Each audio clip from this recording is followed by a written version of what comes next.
Praise the Lord. பிரியமானவர்களே, கர்த்தர் நிச்சயமாய் உங்களை ஆசீர்வதிப்பார். இன்றைக்கும் கர்த்தர் நமக்கு தருகிற தேவ வார்த்தை ஒரு வல்லமையான வார்த்தை. லூக்கா 1:37. தேவனால் கூடாத காரியம் ஒன்றுமில்லை. ஒவ்வொரு நாளும் நாம் எதிர்பார்க்கிற காரியத்தை நினைத்து ஏங்கிக் கொண்டிருக்கிறோம். ஒருவேளை நாம் நினைத்த காரியங்கள் நிறைவேறுவதற்கு சாத்தியமில்லாமல் இருக்கலாம். தேவனால் கூடாத காரியம் ஒன்றுமே இல்லை என்று வேதம் சொல்லுகிறது. நீங்கள் பல நாட்களாக எதற்காக காத்து இருக்கிறீங்களோ, அதாவது வேலை விஷயமாக இருக்கலாம், பிள்ளைகளை குறித்து கவலைப்படலாம், வீட்டு காரியம் குடும்ப விஷயமாக இருக்கலாம், கற்பத்தின் கனிக்காக உங்கள் இருதயம் ஏங்கிக் கொண்டிருக்கலாம், பல நாட்களாக கவலையோடு இருக்கலாம். தேவன் இயற்கைக்கும் அப்பாற்பட்ட காரியங்களை தேவன் செய்திருக்கிறார். நீங்கள் எல்லாரும் தேவனுடைய பிள்ளைகள்.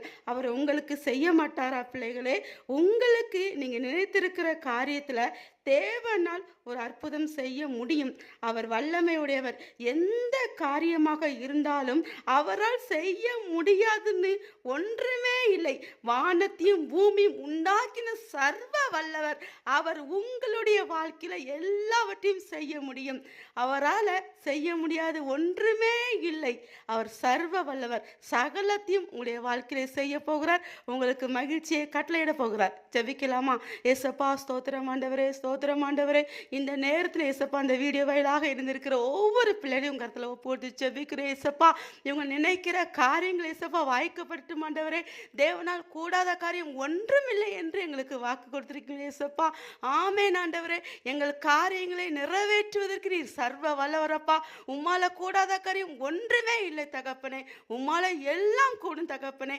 எங்கள் காரியங்கள் நிறைவேறுவதற்கு உம்மால கூடும் ஆண்டவரே. எங்கள் காரியங்கள், நாங்கள் நினைத்த எதிர்பார்ப்புகள் எல்லாவற்றையும் உங்க கருத்துல ஒப்புடுத்து ஜெபிக்கிறோம். நீங்க ஆசீர்வதிக்க முடியாது ஜெபிக்கிறோம். இன்று முழுவதும் எங்களை பாதுகாத்துக் கொள்ளுங்க. கிருபையால் வழி நடத்திக் கொள்ளுங்க. இயேசுவின் நாமத்தில் எங்களை தாழ்த்துக்கிறோம் பிதாவே. ஆமென்.